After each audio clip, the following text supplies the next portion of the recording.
자, 오늘은 재무행정 파트입니다. 39페이지 서부 교재 39페이지 재무행정. 재무행정은 문항의 형태가 약 3문항 정도. 그리고 이제 군무원은 4문항에서 5문항 정도 문제에서 고른되어 왔습니다. 등장하는 문제가 거의 비슷한 문제 형태가 등장하기 때문에 여러분들 어렵게 생각하지 마시고 출제 나오는 내용들이 뭔가 거기에 집중적으로 공부해 두시면은 문제 푸는 데는 큰 무리가 없을 거예요. 일단은 예산의 개념 받아가는데 개념도 출제에 나오죠. 그 개념에 나온 거 보시면은 1년 동안의 세입과 세출에 관한 예정표 나왔죠. 예정표를 여러분들 확정표로 바꾸면 그것은 결산이라 그래. 예정표가 예산이지 이것을 확정표로 바꿨다고 그것은 결산이라고 얘기합니다. 자, 그런데 개념의 형태를 얘기할 때는 여러분 따라 가지고 갈게. 자, 우리 본문 교재 잠깐 좀 보자. 본문 교재. 본문 교재를 어디를 보시냐 하면은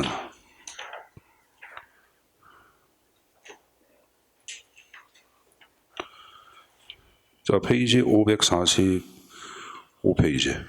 545페이지 맨 위에 형식과 실질에 대한 개념 저희가 나오죠. 이것도 이제 형식과 실질을 바꿔서 고르는 문제 형태가 또 한 문제예요. 그래서 형식은 여러분들 이 편성의 주체하고 시임의 주체가 명시가 돼요. 그래서 거기 두 번째 줄 보시면은 어떤 형식에 따라 끝에 행정부가 편성 밑줄, 그 다음에 국회의 시임, 이걸 바꾸면 틀려. 그죠?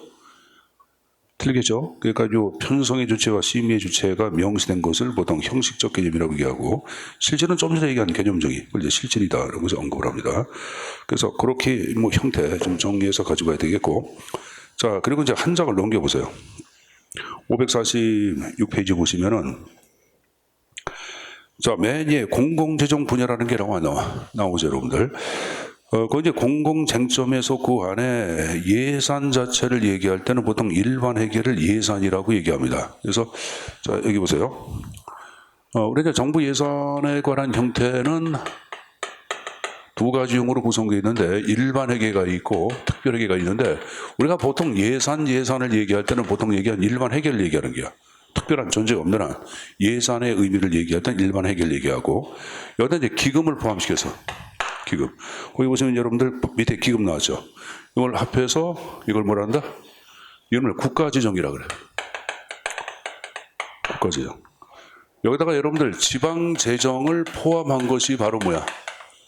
이게 통합재정이다 아니면 통합예산이라 그래. 통합재정, 통합예산이라고 언급을 합니다. 그리고 이제 이거보다 더 큰 개념이 이제 공공지정인데 공공지정 자체를 얘기했던 통합예산에다가 거기 공공기관, 뭐 공공기관은 각종 여러분들 뭐 공기업도 있고 정부기관 그리고 배워서 안 배웠어. 배웠죠. 이걸 다 합해서 얘기한 것이 이제 우리가 봐가고 있는 공공재정이라고 얘기하는데 공공재정까지는 출제는 안 나올 거예요. 안 나올 테고 통합예산 범위까지는 내용 정리해서 가져가는 것이 안전합니다. 알았습니까? 그래서 한 국가의 재정 규모를 가장 정확하게 보여주는 것을 얘기하면 통합재정을 얘기하는 게 다 보여주잖아요, 여러분들. 다 보여주는 거예요. 그래서 여러분 앞에 잠깐 보세요. 앞페이지 545페이지. 그 하단에 여러분들 그 유사 개념에 또는 이번에 예산과 재정이란 말이 나오죠. 제가 예산은 보통 일반 회계만을 예산이라 그랬지. 근데 거기 보시면 이 재정 자체는 일반 회계, 특별회계, 기금을 포함해 안 해? 포함하죠, 여러분들. 그러면 여기 보자. 일반회계, 특별회계, 기금 그리고 이제 지방 재정까지 포함한 게 뭐야? 통합재정이지. 그래서 한 국가의 재정 규모를 파악하는데 가장 용이한 예산의 형태 그러면 통합예산, 통합재정 이런 말을 써. 이것도 가끔 출제에 나오기 때문에 여러분들이 좀 가져갈 필요가 있습니다. 여러분 어딜 펴보시냐 하면은 본문교재 500 아까 페이지가 나왔었는데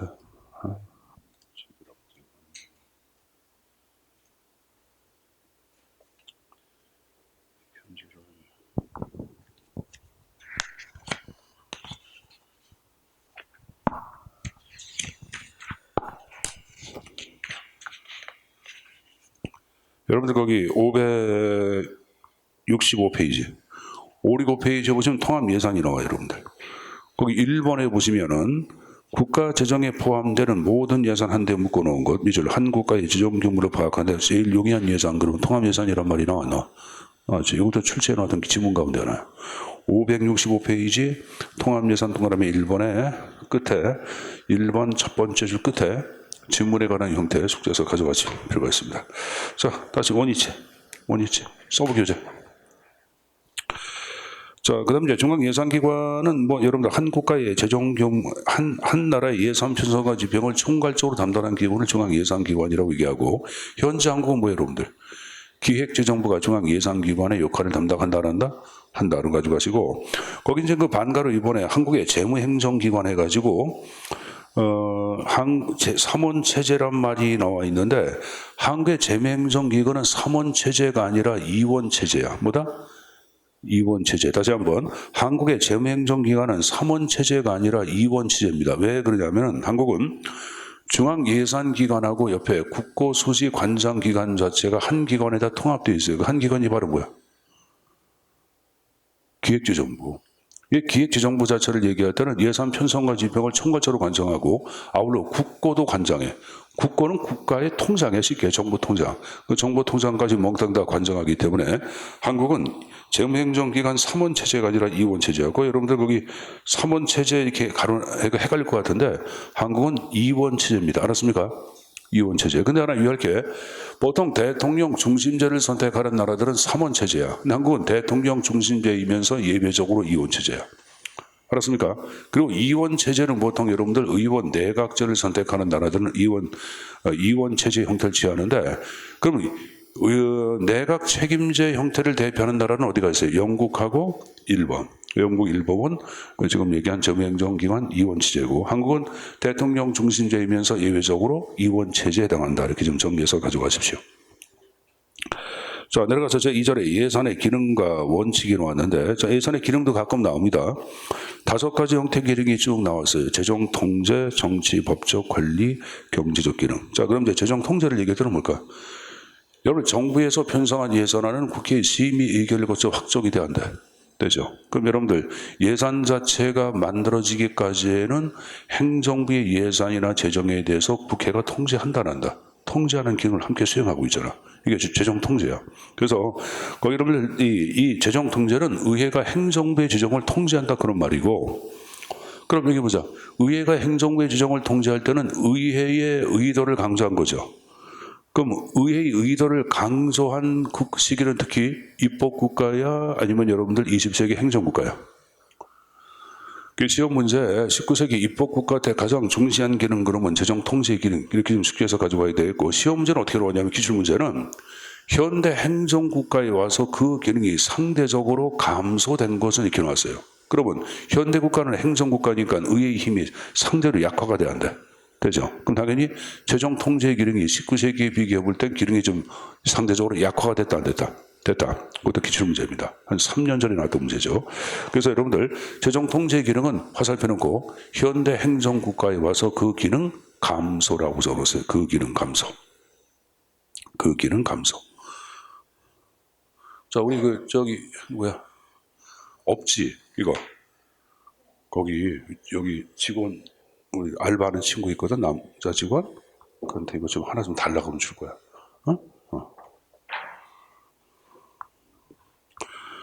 자, 그래서 일단은 그 5가지 형태에서 재정 통제 기능이 무엇인가 좀 이해해서 가져가시고, 자, 그리고 또 하나 정리할 게,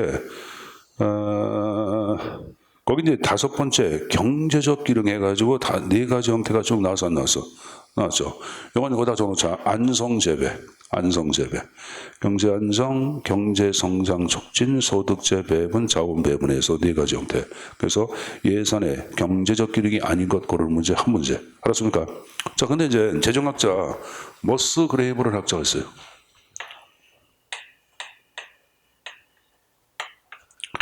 자, 이 사람은 지금 얘기한 4가지 4가지 형태 기능 가운데 이번에 그 경제성장 촉진 기능을 일본의 경제 안정 기능에 포함을 시켜놓고 있고 3대 기능을 얘기해. 그러니까 여러분들 머스 그레이브의 예산의 경제적 3대 기능을 얘기할 때는 경제 성장 촉진 기능은 제외가 됩니다. 그것은 뭐에 포함되어 있다? 경제 안정 기능에 포함시켜서 나열시켜 놓고 있죠. 이것도 출제에 나왔던 내용이에요. 그 내용 정리해서 가져가시고, 자, 그거 봤으면 여러분들 내려가서 예산의 원칙.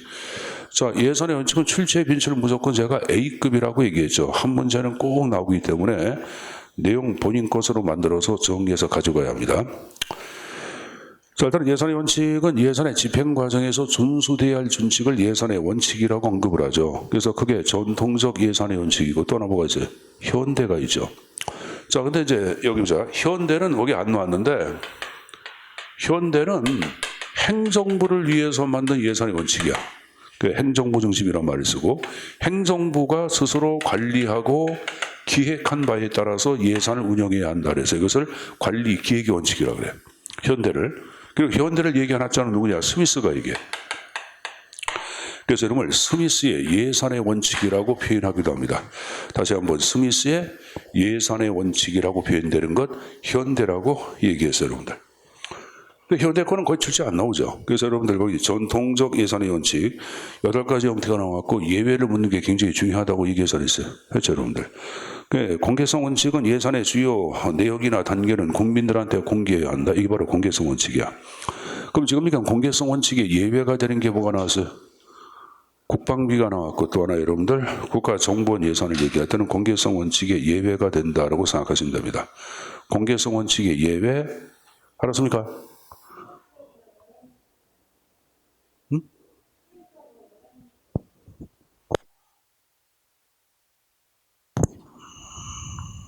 자, 명료성. 예산은 모든 국민이 이해하기 쉽고 국회 심의가 용이하도록 명확하게 편성되어야 한다. 그것이 바로 이제 명료성의 원칙이에요.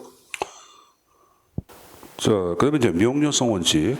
개념 좀 숙지해서 가져가야 되겠고, 명확하게 구체적으로 편성돼야지 국민이 이해하기 쉽고 국회 심의가 용이하겠죠. 자, 출제에서는 뭐 가장 많이 나오는 게 사전 의결이야, 별표 하나. 자, 사전 의결은 예산은 집행되기 전에 국회의 사전 심의 의결 확정을 받아야 한다. 이 바로 사전 의결의 원칙인데, 이 원칙의 예외가 중요하다고 얘기해서 했어요. 했죠, 여러분들? 자, 이건 제가 설명을 생략하고 어떻게 알았어요? 그죠? 예비역 김준의 전사 기억나요? 그래서 예비비의 지출 요거만 긴급 명령, 경제 재정상의 긴급 명령 고려 발동, 준 예산, 전용 사고 이월. 됐습니까? 예비역 김준의 전사 이렇게 외우셔야 합니다. 이거 출제 굉장히 많이 나옵니다. 굉장히 많이 나옵니다. 그 내용 좀 정리해서 가져가야 되겠고.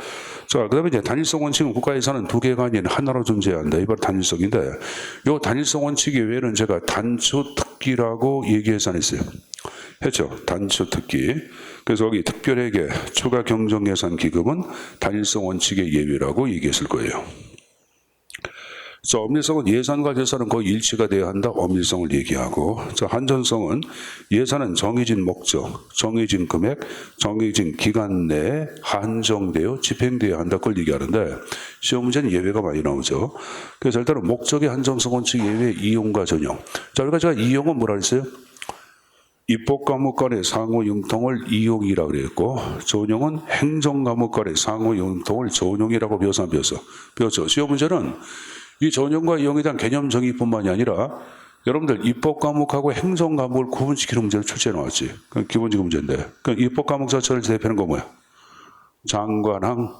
이게 바로 입법 과목이고, 세항 과목은 행정 과목이라고 배웠어요. 세항 과목은 뭐다? 행정 과목이라고 배웠어요. 그래서 그 개념 정의도 숙제에서 가져가실 필요가 있습니다. 자, 그럼 이제 금액의 한정성 원칙의 예외는 여러분들 예비비 들어가 안 들어가? 들어가죠.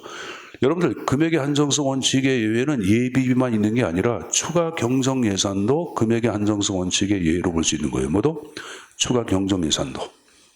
예산 심의가 확정된 다음에 추가적으로 변경될 사항, 그럼 추가적으로 더 할 사항 아니에요, 여러분들. 그래서 그것도 예외로 보기도 합니다. 그다음에 기간의 한정성 원칙의 예외에서 여러분들 2월 계속비 국고채무 부담액이, 이건 여러분들 기간의 한정성 원칙의 예외 그러는데, 이 기간의 한정성 원칙을 다른 말로 뭐라 그래? 회계연도 독립의 원칙이라고 표현하기도 합니다. 뭐라 한다? 회계연도 독립의 원칙.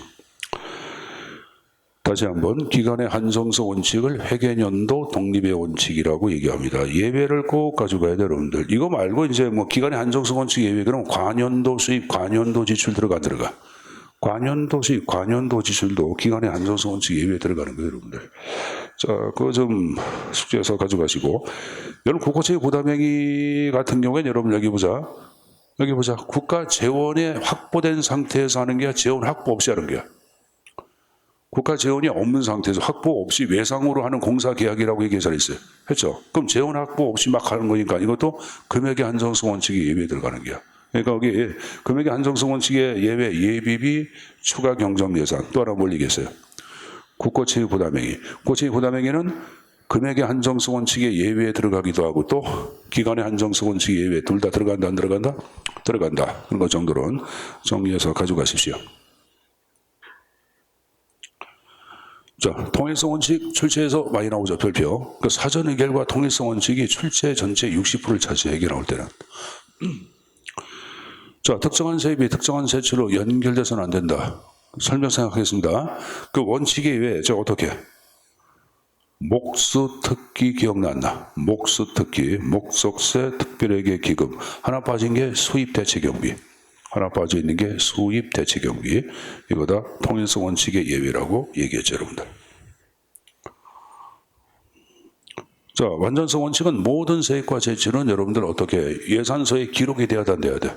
기록하는 것을 계승한다 그러는 거야. 세입 제출 예산서에 기록이 이루어져야 한다. 이 말은 이제 완전성인데 모든 세액과 세출을 예산서에 기록한 예산을 우리는 총계 예산이라고 얘기하기 때문에 지금 얘기하는 완전성 원칙을 총계주의 원칙이라고 표현하기도 하고 총계주의 또 완전성은 어떤 분들은 포괄성 원칙이라고 표현하는 사람도 있습니다. 뭐라고 표현한다?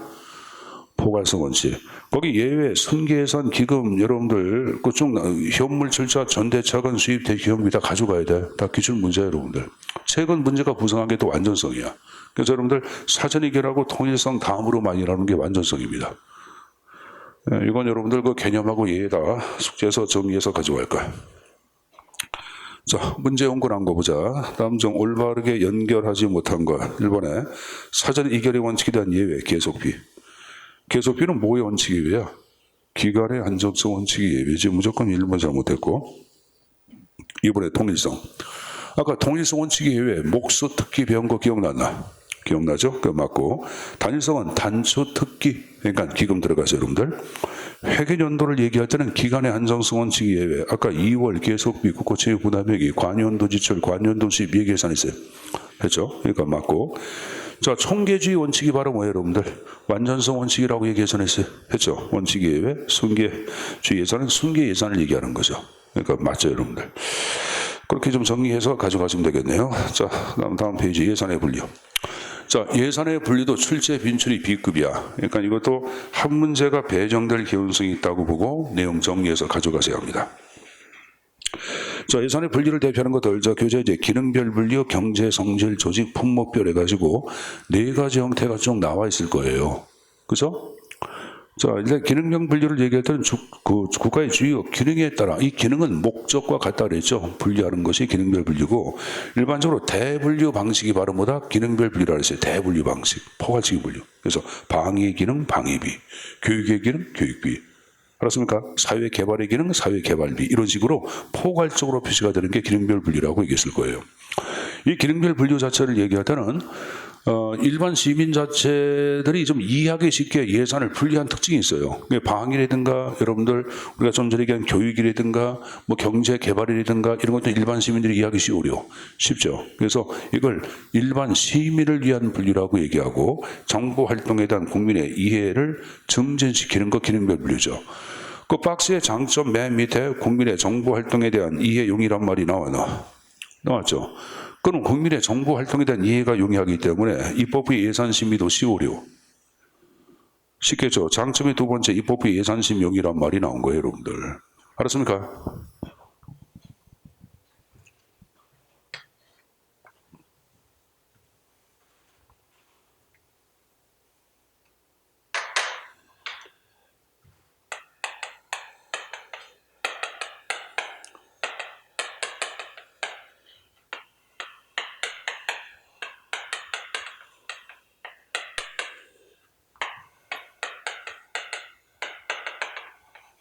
자, 현재 한국의 예산 자체 분류는 아까 장관항, 세항목 얘기해서 했어요. 했죠? 그래서 일반적으로 장하고 관은 기능에 따라 예산을 분류해. 기능에 따라서 여러분들. 그러니까 방위사업청 예산 그러면 이제 장을 얘기할 때는 국방의 기능, 그 다음에 관을 얘기할 때는 방위력 개선의 기능 이런 식으로. 알았습니까?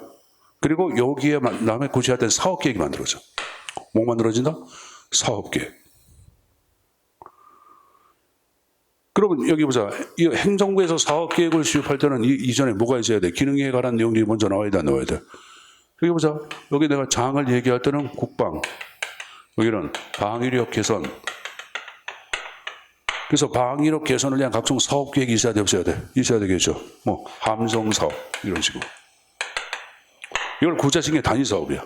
구축 함정사업 뭐 이런 식으로 여러분들. 여러 가지 이륙 함정사업 여러 가지가 있어 없어? 있죠. 이게 바로 뭐다? 단위사업이 되는 거예요. 그러면 사업계획 자체가 만들어지기 위해서는 앞에 뭐가 있어야 돼? 기능별 분류가 먼저 돼 있어야 되겠지. 그래서 나온 게 행정부의 사업계획 수립력이란 말이 나온 거예요. 알았습니까? 자, 그리고 이 사업계획 자체를 프로그램이라 그래, 현재 한국. 뭐라 한다?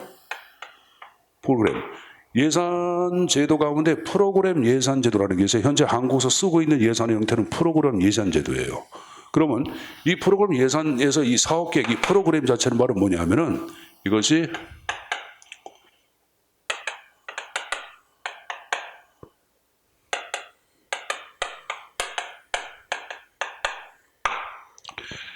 예산 편성 배분의 한도액이란 말을 쓰는데 한국은 2003년도부터 자율예산 편성 제도가 도입이 돼가지고 예산 편성 형태가 하향이야 상향이야. 한국은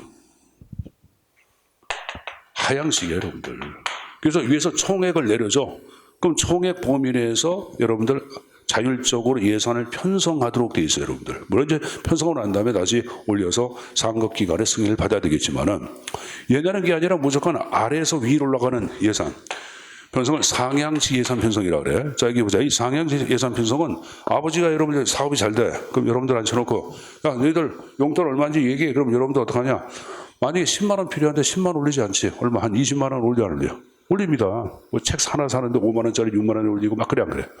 청바지도 여러분들 어디 가서 70% 세일하는 거예요. 30% 사는데 여러분들 그냥 정가로 사는 걸로 올려 안 올려? 올리죠. 그럼 이게 상향식 예산 편성은 예산 요객의 가공성이라는 게 있어요. 너무 이게 커지는 게야. 그래서 그 예산 편성의 가공액 자체를 얘기할 때는 여러분 잘 아시다시피 80년대 이후에 모든 국가 자체는 감축을 새로운 국가적 과제로 부상을 시키고 있죠. 그러니까 감축이라고 하는 시대적 상황에 맞지 않기 때문에 아버지가 사업이 안 되면 여러분들 앉혀놓고 야, 너 한 달에 30만 원 줄 테니까 네가 알아서 써 이렇게 얘기 안 해. 하죠. 그래서 총액을 배분해 준다고. 이 총액, 그러니까 하향식 예산 편성에 있어서 예산 편성의 한도액이 되는 게 바로 뭐다? 요 사업계획이에요. 알았어요? 내가 방금 전에 하향식 예산 편성에 있어서 예산 편성의 한도액 바로 뭐다? 사업계획 프로그램. 이것도 가져가야 돼. 이거 여러분들 시험지에 나와요. 자, 여기 보자. 내가 장하고 관은 뭐에 따라? 기능에 따라. 그리고 여러분들 항은 사업계획. 이 사업계획에 근거하여 프로그램 예산 자체가 만들어지고 이게 바로 뭐다? 총액 배분 예산 편성. 하향식 예산 편성에 있어서 편성의 한도액에 해당된다. 그럼 이거 갖고 알아서 여러분들 뭐 단위사업 얼마 결정하는 거예요. 누가? 방위사업청이. 이게 방위사업청 예산이거든요, 여러분들. 자, 그래서 거기 나온 게 다시 봐봐요, 여러분들. 장점에 행정부의 사업계획 수립에 용이란 말 나왔죠. 그거 좀 가져가야 되겠고, 거기 이제 일본에 예 나온 거 보시면 방위비, 교육비, 경제개발비, 일반행정비, 사회개발비, 지방재정, 교부금, 채무상환비 중 나왔죠. 이거 뭐 다 외우기 힘들어도 방위비, 교육비, 경제개발비, 일반행정비, 사회개발비까지는 꼭 가져가세요, 여러분들.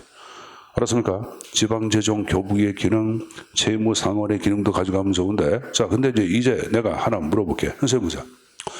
지금 얘기한 기능별 분류는 시민을 위한 분류라 했죠. 왜? 예산 용어는 너무 전문성을 띠다 보니까 일반적인 시민이 이해하기 너무 힘든 거야. 그래서 이제 일반적인 시민들이 이해하기 쉽게 뭐 방위비 얼마, 교육비 얼마 이렇게 얘기한 거야. 근데 물어보자. 일반 행정비 그러면 무슨 기능이야? 일반 행정의 기능이지. 그럼 일반 행정 기능이 뭐야? 여러분 얘기해봐. 몰라요, 여러분들. 공무원한테 일반 행정기는 공무원들은 몰라요. 그럼 이것은 기능별 분류의 취지, 목적에 맞아, 안 맞아?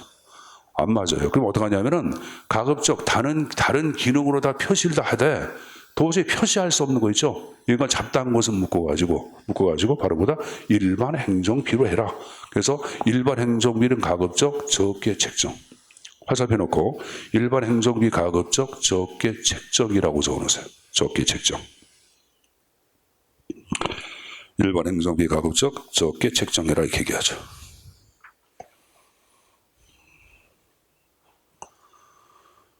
그 표현도 숙제에서 가져가야 돼. 자, 그거 됐으면 여러분들 그 밑에 나온 게 이제 경제 성질별 분류에 나온 거 보자. 자, 경제 성질별 분류, 이제 경제적 분류에도 상관이 없죠, 여러분들. 자, 이것은 여러분 예산의 분류 방식이 여기 보자. 여러 가지가 있지만 현재 보자. 가장 일반화된 것이 바로 뭐냐면 경상계정과 자본계정으로 분류하는 것이 경제 성질이야. 이게 무슨 말인지 알아 몰라? 모르잖아요, 여러분들. 지나가는 여러분들 아저씨 한 40대 50대 먹은 여러분 사람 물어보고 아저씨 경상계정과 자본계정이 뭔지 알아요? 그러면 그 사람이 여러분들 침뱉고 거야. 아, 이놈들이 인사행정구조안에서 배운다고 깝죽거린다고 화내안내. 화내겠죠, 여러분들. 몰라요, 일반적인 시민들. 일반적인 시민들을 위한 분류입니까? 이건 아니죠, 여러분들. 근데 예산 자체를 이렇게 분류한 이유는 경상계정은 이건 말하면 일상적인 지출은 일상적인 수입으로. 이게 경상이야. 자본계정은 뭐는 건 거둔 거 이상 쓰기 한 거예요. 그러니까 아버지가 한 달 벌어오는 게 500만 원 벌어와. 근데 여러분들 500만 원 범위 안에서 지출이 다 이루어지면 이건 바로 뭐다? 경상이야. 근데 엄마가 갑자기 여러분들 이번 달 700만 원 썼어. 얼마 더 썼어? 200만 원. 200만 원 더 쓰는 거에 대해서 그걸 200만 원 더 쓰는 것을 자본 지출이라고 그래. 그런다? 자본 지출은 자본적 수입이나 차입. 돈을 꿔 써야 되겠지. 정부가 돈 꿔 쓰는 방법은 뭐예요, 여러분들? 공채, 국채를 발행하잖아. 정부 국채를 발행한다면 다 돈을 꿔 쓰는 거예요. 꿔 쓰는 거예요, 여러분들. 그럼 여러분들 여기 보자. 이렇게 해서 분류하는 거야. 그러면 2022년도하고 2023년을 비교해 볼 때 자본 계정이 요 때는 2002년보다 차지하는 비중이 커져서 여기는 10%, 여기는 20%가 돼서 그럼 2022년도에서는 정부가 더 많이 돈을 푼다, 안 푼다? 정부가 더 많은 돈을 푼다. 많은 여러분들 보니까 자본 지출은 보통 자본 투자 지출이야. 교량건설하고 막 그런 거거든. 그러니까 정부가 불경기를 극복하기 위해서 여러분들 돈 막 푸는 거 아니야. 그럼 여러분들 경기도 활성화될 수 있다는 것을 예측할 수 있어 없어? 있죠. 예산을 통한 예산이 국민경제에 미치는 효과 분석 용이. 그래서 여러분들 기억본 나온 거예요. 예산이 국민경제에 미치는 영향을 파악하기 위한 걸 지금 얘기한 경제 성질별 분류에 들어가는 거예요, 여러분들. 알았습니까? 자, 그리고 이것은 고위층에서 활용이 되죠. 고위층. 하위 계층은 안 따지기. 고위층에서 어떤 정책을 기반할 때 내년도 경기가 어떨까? 이런 걸 여러분들 경기를 좀 활성화시킬까? 이런 걸 할 때는 이 자본 계정, 지금 얘기한 경제적 분류를 많이 이제 참고를 하겠지. 당연한 거 아닙니까, 여러분들? 자, 그리고 그러니까 이것은 하위층하고는 관계가 없는 게야. 이걸 공무원 돼서 실무를 담당하는데 여러분들 내가 돈을 써가지고 국민 경제에 미치는 영향이 무엇인가고 파악을 해야 하네. 그걸 누가 파악을 해? 내가 오늘 복사 주민등록 등본 300장을 떼어줬으니까 돈 들어온 거 얼마 들어왔고 이것이 국가 경제에 어떻게 기여할까 따집니까? 그 따진 걸로 미친년이랍니다. 욕하는 거예요, 여러분들. 알았습니까? 그러니까 이거는 그러니까 고위층이지 하위층은 아무런 관계가 없는 게야. 자, 그리고 옆에 나온 거 봐. 거기 이제 타 분류와 대체 병행 잘못 나왔습니다. 다른 분류 방법을 반드시 수반 이렇게.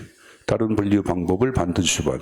그래서 정부에서는 이게 경제적 분류로 예산을 분류할 때는 다른 분류 방식을 반드시 병행하도록 의무화시켜 놓고 있어요. 너무 여러분들 추상적이고 포괄적이잖아. 그래서 다른 분류 방법을 반드시 병행해야 한다 이렇게 얘기합니다. 여기 보자. 우리가 파악한 이 경제적 분류는 GDP 대비 정부 지출 얼마 이런 식으로 얘기하는 것들도 경제적 분류에 들어가는 거야.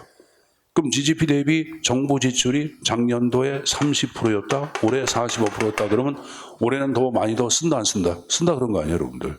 이렇게 표시가 되는 게 바로 뭐냐? 이것도 경제적 분리야. 그럼 이것은 엄밀한 의미로 예산 분리보다는 통계적 수치에 불과하잖아. 그래 안 그래? 그렇죠. 이거 딱 해놓고는 정부 예산 분리했어. 그러면 말이 돼 안 돼? 안 되지. 그래서 어떡하냐? 경제적 분류로서 예산을 분리할 때는 그것만 갖고만 얘기하면 안 된다. 왜? 그건 통계적 추정에 불과한 거 아니냐. 그래서 다른 분류 방법을 반드시 병행하도록 의무화시켜 놓고 있다. 그 표현이에요, 여러분들. 자, 조직체별 분류는 여러분들 조직체에 따라서 예산을 분리한 거고 가장 중요한 것이 동그라미 2번이죠. 입법부의 예산 심의를 위하여 가장 유용한 분류를 얘기해라. 그럼 바로 뭐야? 지금 얘기한 조직체별 분류에 들어갑니다. 다시 한번 입법부의 예산 심의를 위해서 가장 유용한 분류. 무슨 분류? 조직체별 분류에 들어간다. 계속해서 가지고 가시고. 그다음에 경비 지출의 책임 소재도 파악하기가 쉬워요. 쉽죠. 노동부에서 3조 썼어. 3조 쓴 주체는 어디야? 노동부지. 그런 걸 얘기하는 거예요. 자, 네 번째, 품목을 얘기할 때는 가장 구체화된 목에 따른 분류고, 여러분들. 그리고 4번의 통제 중심이죠. 통제 중심. 엄격한 통제를 강조하고 회계 책임도 왜 구체로 조목조목 기록되니까 회계 책임도 명확하게 했고 다른 예산 제도에 대체로 병행이 됩니다. 알았습니까? 아까 제가 한 여러분들 경제적 분류는 다른 분류 방법을 반드시 병행하는 거고 이건 대체로 보통 수반되는 분류가 바로 웬만하면 수반이 돼. 품목별 분류. 아까 제가 프로그램 예산 한국은 현재 얘기해보자. 프로그램 예산 자체를 현재 쓴다 안 쓴다? 쓴다고 얘기했죠. 그 현재 어떻게 되냐면은 우리나라 프로그램 예산은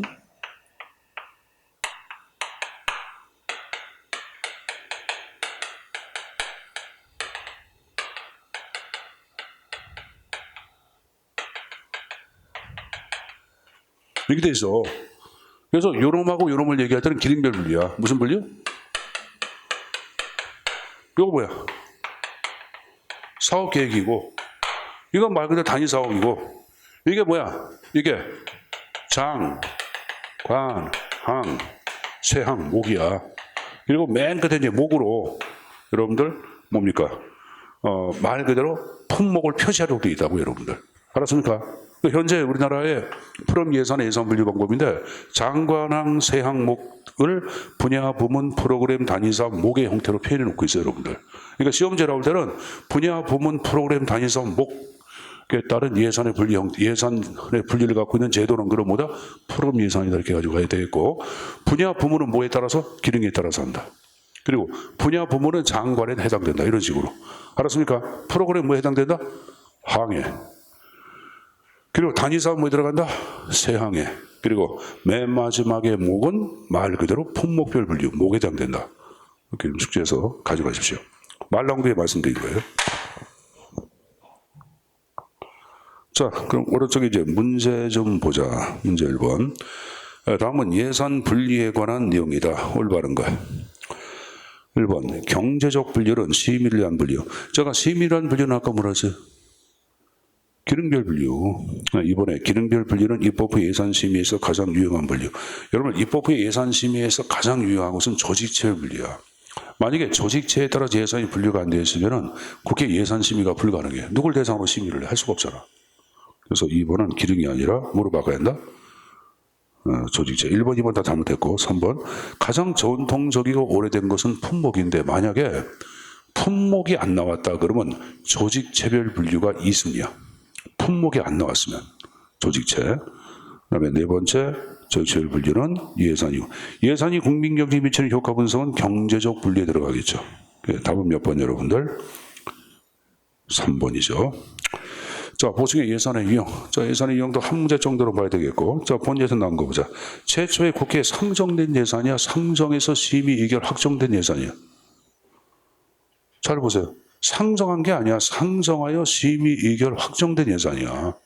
이게 본 예산이고 이 본 예산을 당초 예산이라고 얘기합니다. 무슨 예산? 당초 예산. 알았습니까? 자, 그 다음 이제 예산 자체가 여러분들 국회 심의 중에서 바뀌어서 부득이에 바뀐 예산이 바로 수정 예산이야. 근데 이제 하나 유의할 게 여기 보자. 수정 예산하고 본 예산하고 뭐가 먼저 등장할까? 수정 예산이 먼저 등장하는 게야. 순서를 따지면. 왜? 심의 기간 중에 바뀐 게 수정 예산이고, 그리고 의결 확정된 게 뭐가 되는 게야? 본 예산이 되기 때문에. 이게 순서가 여러분들 시기별 분리해서 혼동이 돼. 본 예산 다음에 수정 예산 그러면 틀려. 수정 예산 다음에 본 예산이에요, 여러분들. 알았냐? 혼동을 한다고.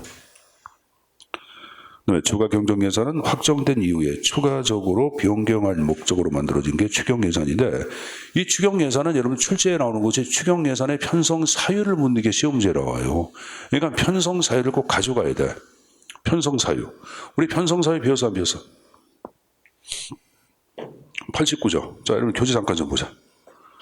페이지 563페이지. 563페이지 교재. 거기 하단에 편성사유 세 가지가 나와 안 나와? 나오죠, 여러분들. 거기 1번의 전쟁, 2번의 경기 침체, 3번의 법령에 따라 국가지급. 이거 내가 어떻게 알아야지? 경기법전. 경기법전. 앞글자만 따가지고. 그래서 경기 침체. 경기법, 법령에 따라 국가지급. 전쟁. 이런 식으로. 경기법전. 이렇게 그러죠. 경기법전. 경기법전으로서 머릿속에 입력해서 가져가셔야 합니다. 경기법전.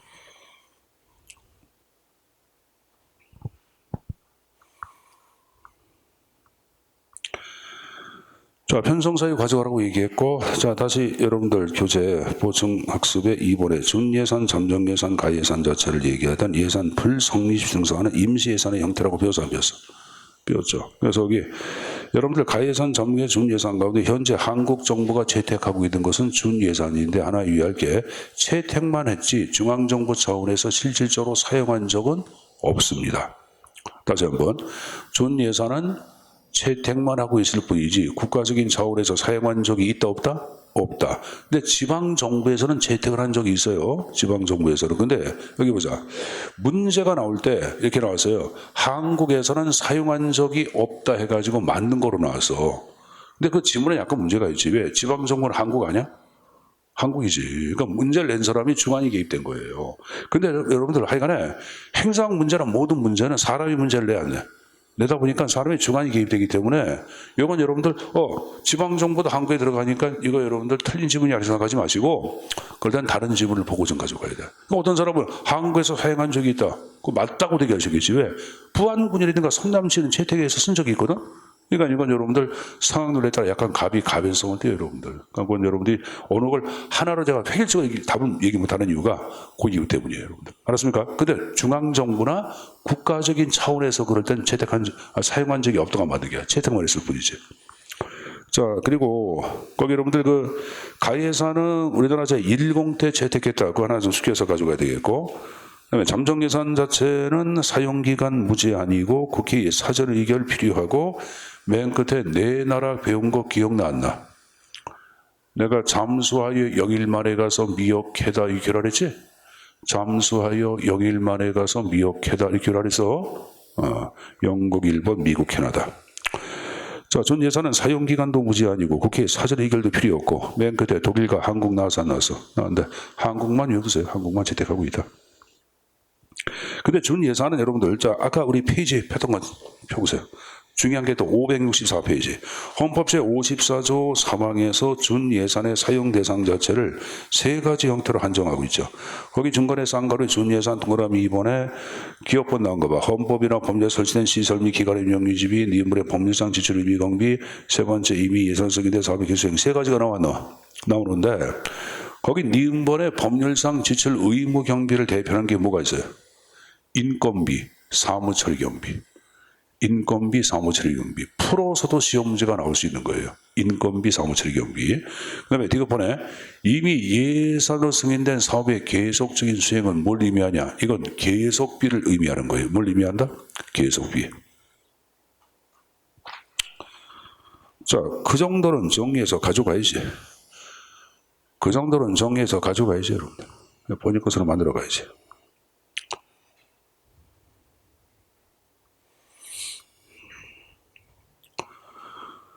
자, 그 봤으면 다시 원위치에서 여러분들 조세 지출 예산에 관한 형태가 쭉 나왔는데, 자, 이건 제가 여러분들 조세 지출은 쉽게 조세 감면이라 그랬죠. 특혜적 세율, 과세 이연, 비과세, 쉽게 조세 감면이라 그러죠. 근데 조세 감면 자체를 얘기할 때는 특정 기업이나 이익 집단을 이롭게 할 위험성이 있고 여기에 근거의 정경 유착에 따라서 행정 부패도 발생한다. 그래서 이 조세 지출 자체를 함부로 감면 못하도록 행정부가 자의적으로 못하도록 예산서에 명시해가지고 국회의 허락을 받도록 한 것이 바로 조세 지출 예산이라고 얘기했을 거예요. 최초로 선택한 나라는 어디예요? 독일. 독일에서 59인데 탄생을 했고 한국은 2011년도 예산 편성.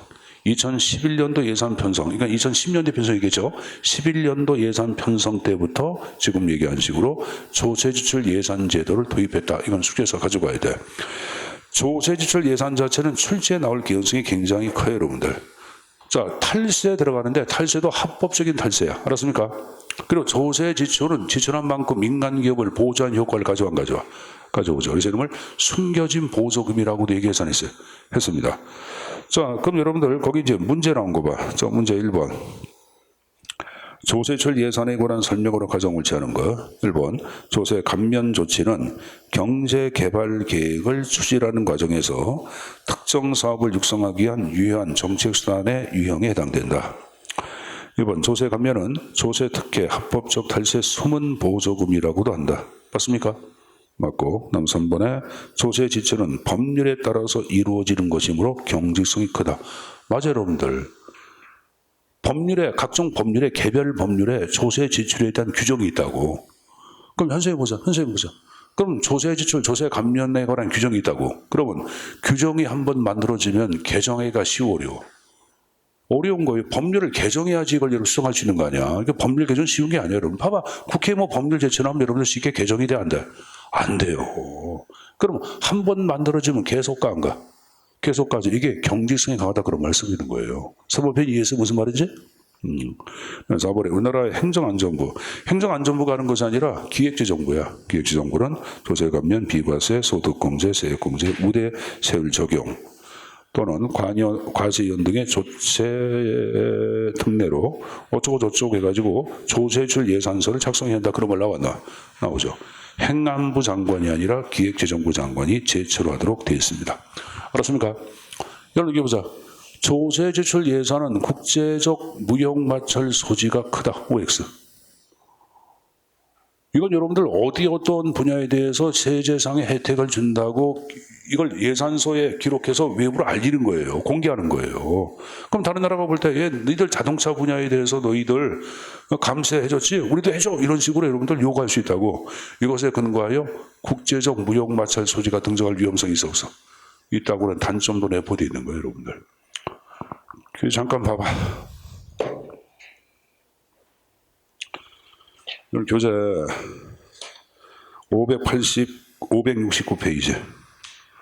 569페이지.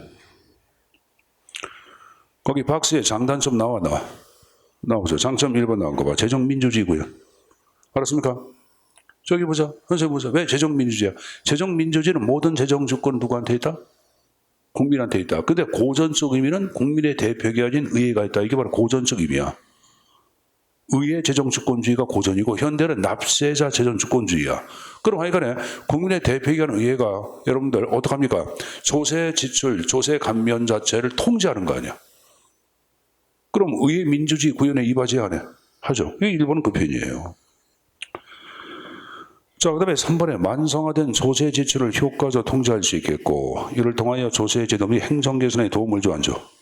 도움을 주겠고 여러분들. 그 다음에 6번에 세수 인상을 위한 자료 확보 및 부당하고 비효율적인 조세 지출 자체를 축소함으로써 세수 인상 효과 가져와 안 가져와? 가져오잖아요, 여러분들. 지금 여러분들 뭐 각종 환경과 관련돼서 지금 문재인 정부도 마찬가지고 이전 정부도 마찬가지고 보통 자동차 분야에 대해서 많은 여러분 혜택을 줘 안 줘? 뭐 특별 소비세 인하돼 두고 뭐 여러 가지 세제상의 혜택을 많이 줘 안 줘? 주고 있잖아요, 여러분들. 주고 있잖아. 주고 있는 거예요, 여러분들. 근데 이게 너무 지나치게 여러분들 많아지면은 사실 그 조세 인상 자체를 안 시키다 보니까 일반 시민들한테 기업이 부담할 조세가 국민들한테 정의될 개연성도 큰 거 아닙니까, 여러분들. 그러니까 대기업 자체에 주는 특혜는 어쨌든 간에 정부 입장에서는 들어올 돈 자체가 펑크나니까 그 펑크란 구멍을 메워야 돼. 그럼 가장 만만하게 누가 여러분들? 일반 시민이지. 시민한테 간접세 자체를 물가 일부러 올리는 경우도 있어요. 왜 올릴까? 물가 올라가면 여러분 부가세도 같이 올라가죠. 식당 가서 지금 여러분들 6,000원짜리 7,000원짜리 웬만한 여기 주화는 재놓고 여기 주화도 마찬가지 순댓국집 가서 먹으려 그러면은 돈 10,000원 줘야 돼요 여러분들 요새.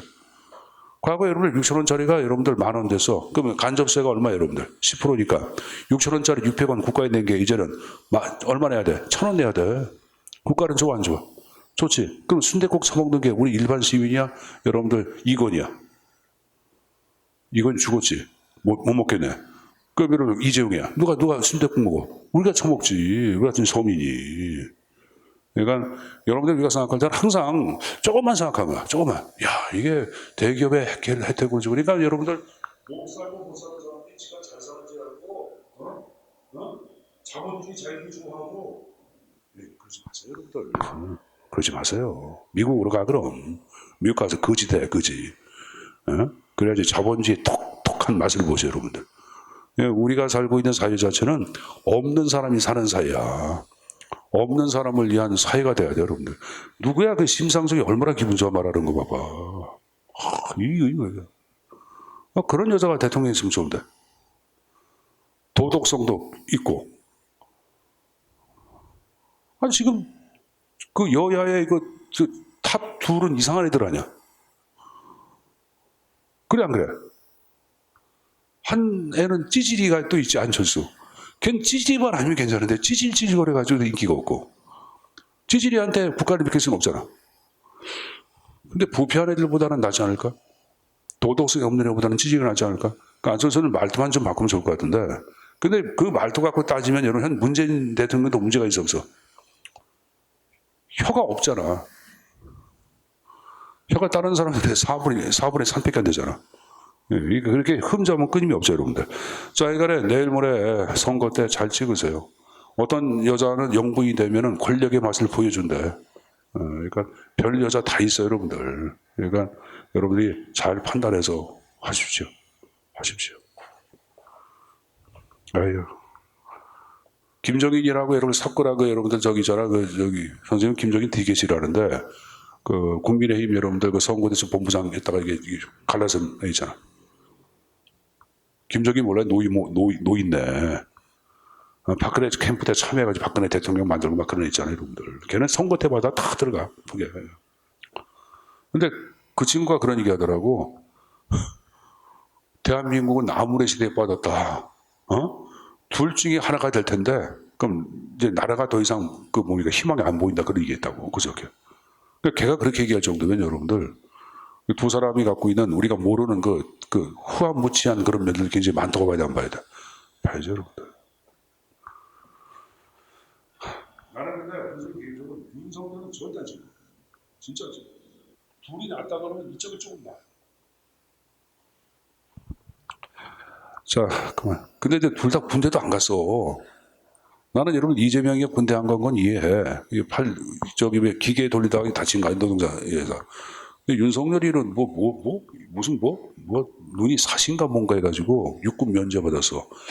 눈 사시로 육군 면제 받는 건 처음 봤는데. 그리고 하여간에 면제를 받았습니다. 그리고 이제 군에 관한 얘기를 많이 하잖아요, 여러분들. 사드 미사일 배치한다고 얘기하고. 그러니까 그런 것들도 마음에 안 들고. 자, 여러분들 그게 중요한 게 아니라 이게 중요한 겁니다. 지금 얘기한 조세 지출 예산의 장점, 단점 나온 거 봐요, 여러분들. 단점은 경직화.